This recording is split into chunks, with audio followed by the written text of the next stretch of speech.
hindi na ho nagkaroon ng koordinasyon. At dyan nga po nagmula ang sentimento ni Pangulong Marcos na dapat ay mayroon pong approval ng LGUs at ngayon nga po dapat may acceptance na ng LGUs.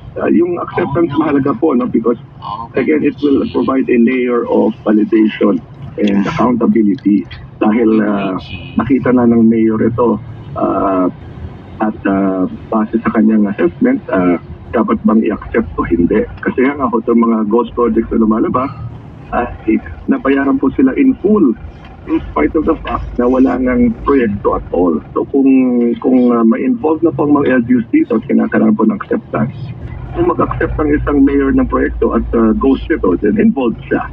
On the other hand, kung makita po niya na number one, walang ganang proyekto talaga or substandard po ito, pwedeng hindi niya po ito i-accept. Pwede nang hindi tanggapin. Ayan po ang kahalagahan po nito. So kakaroon kami ngayon ng layer of oversight. Magkakaroon po kami ng layer of validation and cross-checking. If indeed, nasunod nga po yung dapat na tamang pagsasagawa ng proyekto nito. Oo, tsaka pag nangyari yan, hindi na lang sa DPWH ang sisi dahil tinanggap ng mayor kapag may proyektong palpak, damay si mayor dun sa accountability. Tama po.